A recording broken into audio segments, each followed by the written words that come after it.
Hi everyone, this is William from the Headphone Experience, and I'm here tonight with the Wells Audio Milo headphone amp. This is the second part of my review, and I'm going to get more into the sound on this review than the first. Sorry I took so long getting back to doing this review, and I've had this amp about 4 or 5 weeks now. And the truth is that I kind of put off doing this second part of the review because I figured once I did the review I would have to send it back. And the truth is I'm enjoying it a lot and wanted to hang on to it a little while. Especially since a couple weeks ago I got a pair of HiFi Man Aurias on loan. And the combination of the Auria and the Milo is really, really good. They just a lot of synergy. They just work really well together, kind of like the two are made for each other. So anyway, I'll give you another view of it, and yeah, I'm going to hang on to this with two hands. Can't afford to buy this right now. Anyway, the retail price on the basic unit is $16.99. The way this one is sitting, retail would be $22.50. And the reason for that, it has a couple of upgrades. It has the Cosmo volume control, which instead of the standard potentiometer, it is a resistor ladder with 48 steps to the volume control, which I really do like. And it also has the Vichy resistor option, which is another $150. Just replaces some of the basic resistors with very high quality resistors, and it's supposed to improve the sound a little bit. Anyway, as you can see, it's an unusual looking amp, and if you want a more in-depth description of it, go back to my first video, the first impressions, and because I'm just going to give you a quick look at it this time. Anyway though, 8 inches wide including the cooling fan, 7.5 inches deep including the volume knob and the inputs, about 9 3/4 inches high, and about just under 8 pounds in weight. And you can see on the back you've got your one set of RCA single-ended inputs, and there is room for optional XLR inputs. On the front you've got your volume control, your 1/4 inch headphone output, and your 4-pin XLR output, and your volume knob, which is pretty much the best feeling, most solid volume control that I've seen on any headphone amp yet, so really impressed with that. Anyway, Wells rates the, I'll put this over here where you can still see it a little bit. Anyway, Wells rates the power output on this amp at 12 watts per channel into 32 ohms. And they actually give a distortion rating on that, which is 0.006% at full power. And as far as I know, Wells is the only one doing that, the only headphone manufacturer that's giving you the distortion rating at full power. Most just give you a power rating without any kind of distortion level, and it's just, you know, who knows what the distortion is at maximum output. So anyway, so this amp, you're getting 12 watts per channel into 32 ohms, which is just an outrageous amount of power that's going to cover any headphone on the planet. So and you know that power's clean and undistorted. Like I said, just has one set of inputs on the back right now. There is an option for 3-pin XLRs on the back also, giving you a second input. But the way it comes, it just has the one, and it is not a preamp, it's just a headphone amp. The volume, there's no output on it, so, but you know, if you're just looking for a good headphone amp, that really shouldn't matter. There is a reference edition of this available. I guess that would, the retail on that is $5,000, and just pretty much the, that includes the upgrade resistor ladder volume control and the Vichy resistors, plus a whole lot more. I don't know all the details, but it's basically just an upgrade of the entire unit. Since I did my first impressions video, I've got a lot more time and a lot more experience with this amp. At that time, I only had about maybe 5 days and about 15 hours on this amp, and now I've had it, like I said, for 4 or 5 weeks, and had a chance to run a lot of music through it, use a lot of different headphones, and got a pretty good idea what this amp can do. So I've had 8 headphones that I've been able to use with this. The newest one that just came in, like I said, the HiFi Man and Auria, is actually works out extremely well with this amp. I've tried a lot of different headphones, and the only weak point of this amp that I've seen in 5 weeks is it does exceptionally well with hard to drive headphones that need a lot of power, but it's not ideal for super efficient headphones or IEMs. And other than that, it doesn't really have any weaknesses. The reason for that is this amp has 30 decibels of gain, and when you have that kind of power output, a really sensitive, super efficient headphone or an IEM is going to pick up the noise floor when you have that kind of gain. And myself, it is important to me, when I'm listening to headphones, I want dead silence in the background. Just even the slightest hiss will drive me nuts. So out of the 8 headphones I tried, I would say the only one that I just wouldn't use with this would be the Mez 99 Classics, which is an extremely efficient headphone, 32 ohms I believe, and 103 decibels at 1 milliwatt. So it's just too efficient. The volume control, actually, it has enough range that have good volume control with that, but like I said, I'm picking up a little bit of the noise floor, and I just don't like that. So anyway, next in line would be the Grotto SR80E, which is also a very efficient headphone, and the Kennerton Valley, which is very efficient. And the two of those are very usable with this amp. I'm just picking up just the slightest hiss in the background, and that would only be like in between songs. That's the only time I would hear it. If there's any music at all, I wouldn't. So those are both 32 ohms rated at 100 decibels at 1 milliwatt. So they're still, those are efficient headphones. The next in line would be the Kennerton Thror, which is still 100 decibels at 1 milliwatt, but it bumps up to 42 ohms. And that seems to be plenty to take care of the problem, because the Thror is dead silent with this amp. I don't pick up any kind of hiss or background noise at all. So the Thror actually works very, very well with this amp, and that for the first couple weeks, that was my primary headphone. And reviewing this amp, and it's an outstanding headphone, incredibly detailed, and actually works very well with this amp. Then I have the HiFi Man Sundara and HE500, which are planar headphones. I think they're about 45 ohms and less efficient, about 93 decibels. And those, once again, dead silent. They need more power, and that's what this amp is all about, is power. So both of those headphones sound outstanding with this amp. Then I have the HiFi Man Auria that I just got in, which is a little harder to drive than the 500 or Sundara. And it's pretty hard headphone to drive. It needs some power to sound good.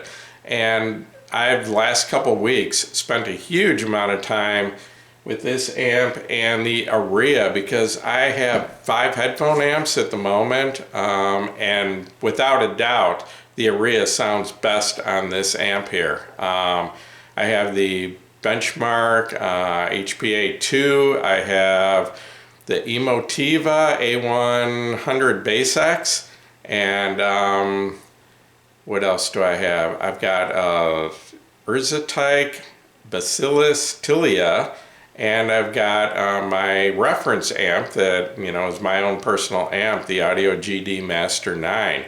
And the Auria did come with a single-ended cable on it with a 1/4-inch plug.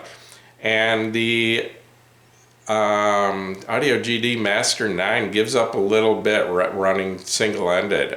That's one advantage of this amp, and I discussed it a little into detail a little bit on the first review. So if you want to hear what I had, my opinions on single-ended versus balanced amps, go back to my first video. But anyway, the Master 9 is designed as a balanced amp, and it's a good sounding amp, but when you use it through the single-ended output, it loses a little bit. The Soundstage isn't as good, the detail isn't quite as good, where this amp being a single-ended sounds just as good from the 1/4-inch output as from the 4-pin XLR. So the Auria works really well with this headphone amp. Like I said, I wish I could keep it a little longer, but I guess Jeff Wells needs it back. So after I wrap this video up, I'm going to send it back to him, and kind of wish I could keep it to finish my review of the Auria. But anyway, and then the HiFi Man HE560 is the hardest headphone I have to drive. Requires a lot of power to sound good, and even the Emotiva and my Audio GD, I don't think have the control and the impact in the bass that this one does. This amp just has, just so much power in reserve that it just takes complete control of that headphone. And I also want to mention, I have a shit Loki EQ that 4-band analog EQ that I use sometimes, and I tried it with this, and the problem with a lot of amps is when you try to boost the bass, they run out of power, because a lot of people don't realize when you if you increase the bass by 3 decibels, which isn't that much, you're requiring double the power from your amp to boost that bass by 3 decibels. And if you go to 6 decibels, you're now quadrupling the power you need from your amp. If you go to 9 decibels of bass boost, you're at 8 times, and if you go to 12 decibels, which is how far the Loki can go, you're requiring 16 times the amount of power from your amp if you don't reduce the volume. And most headphone amps, most of them are okay with 3 decibels of boost, maybe even 6, but you get up into 9 or 12 decibels of boost, most amps are going to start clipping and distorting, and the sound is going to go downhill from there, where this amp just never runs out of power. So if you're a bass head and you want to crank the boost up on your lower frequencies, this amp is going to provide all the power you need to do that. Basically, I covered this pretty much in the first video, but I only had 5 days on this amp at that time. So, now I have more experience and I can be more sure about what I'm saying. But as far as clarity, detail, and resolution, I would say this amp is excellent. The bass is solid, it's punchy, it's got weight behind it, and it's controlled. It never gets boomy, it never distorts. The mid-range I would describe as detailed and kind of rich, it never sounds thin. Just a nice, pleasant mid-range to it. The treble is clean, it's crisp, and I would say it never gets harsh though. Because this amp never runs out of power, I never hear any harshness in the treble. The imaging and soundstage, I would say very good, excellent in fact. The soundstage is wide, it's got some height to it, it's deep, and it's got good layering to it where, it's just not, sometimes, I'll listen to an amp where the sound is just the soundstage is just kind of here and here, but not in between. or, you know, here and out here, but not in between, where this amp, you know, has a lot of layering where, you know, it separates the distance from different instruments and separates them from each other really well.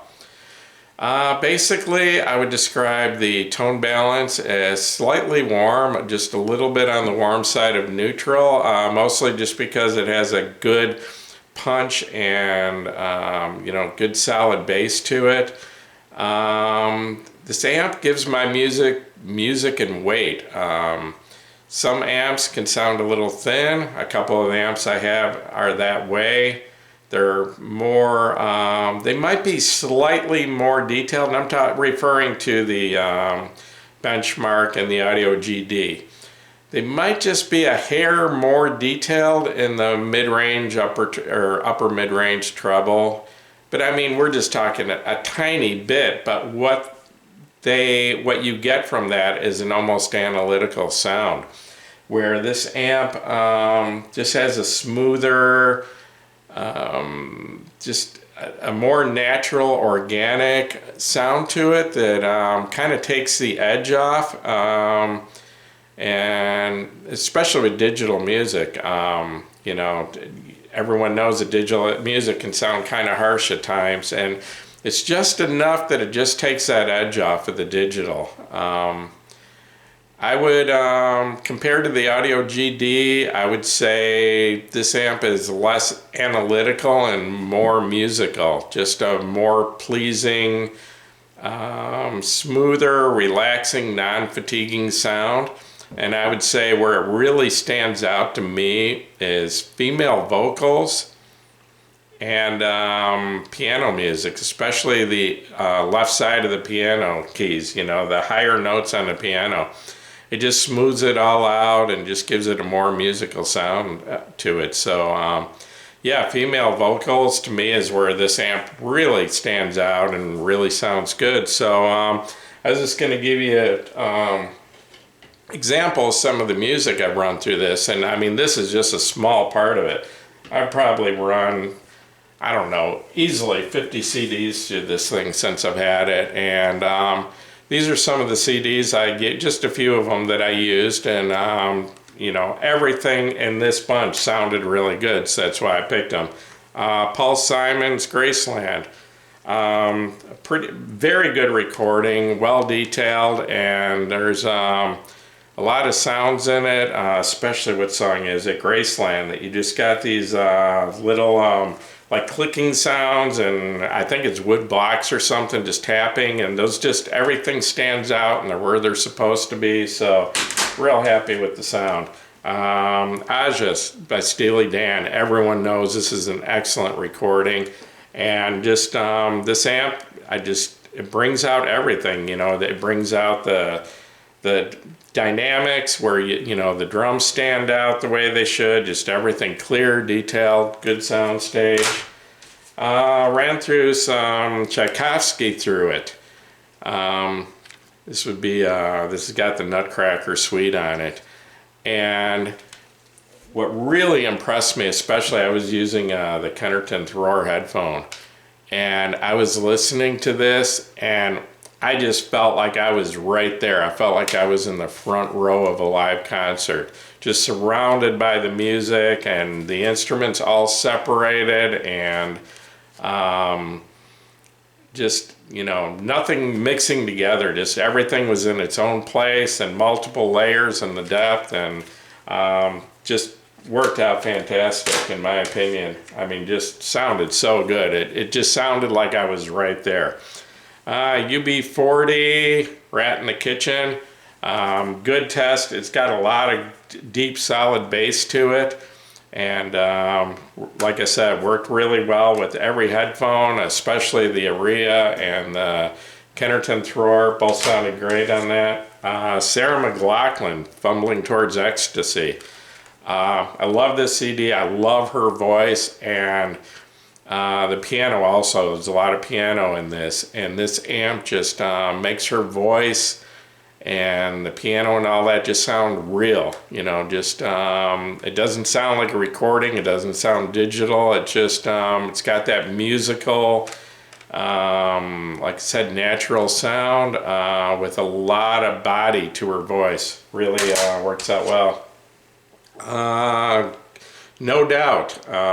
What's the name of this one? Rock Steady. I personally think that this is the best quality recording No Doubt has done.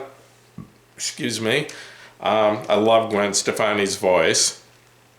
So anyway, just another one that this amp just really brings out the textures and the tone in her voice. It sounds incredible. REM Murmur.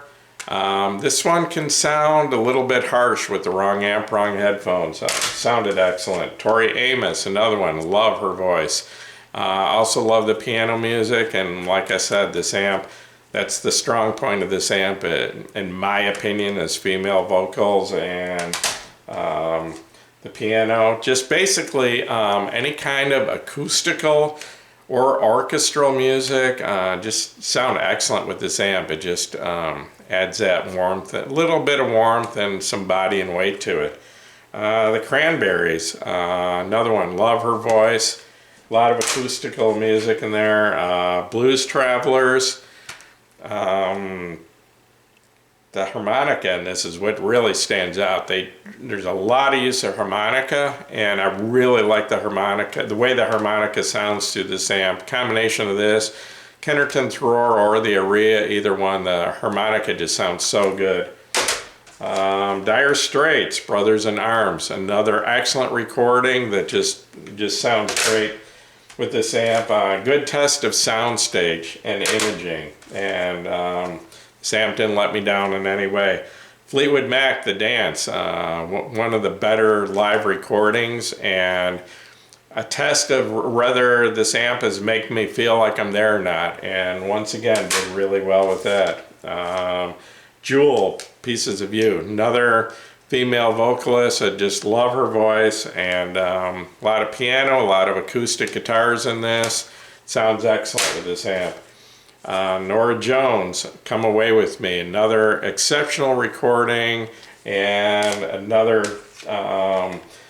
great test for this amp as far as vocals and pianos and acoustical music. Tiger Lily, Natalie Merchant, another one. This one here, this is Mike Strickland, and it's just pretty much piano music, but it's very, very well recorded, and it's a very good test of an amp and headphones as far as making the piano sound real and natural.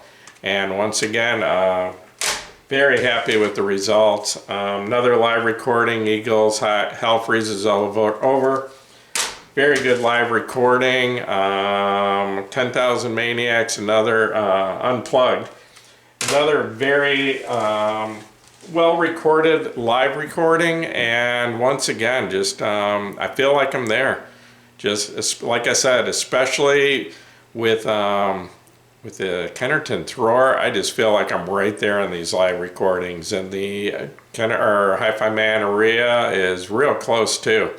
I also wanted to mention the combination of the HiFi Man and Auria and the Wells Milo. To me, the Auria has pretty much perfect tone balance as far as I'm concerned.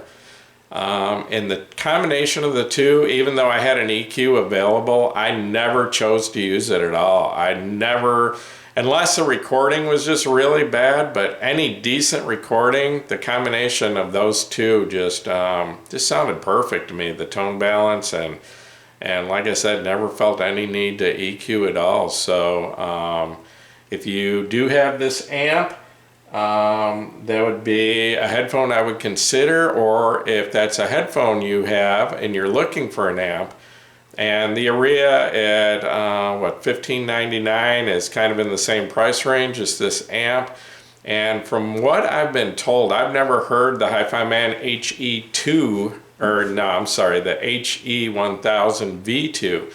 I've never had a chance to hear that, but that's up the ladder. That's a $3,000 headphone. But I've heard, and I've been told this by about 4 people that have heard both, that say the Auria and the V2 sound very similar So I'd imagine that would be another headphone that's going to match up really well with this amp. So anyway, this video is getting pretty long, so I'm going to wrap it up now. Once again, this is William from the Headphone Experience, and if this video helped you, please give me a thumbs up, and I'd like to have you subscribe to my YouTube channel. And also, you're all welcome to join us over at the Headphone Experience on Facebook. Thank you.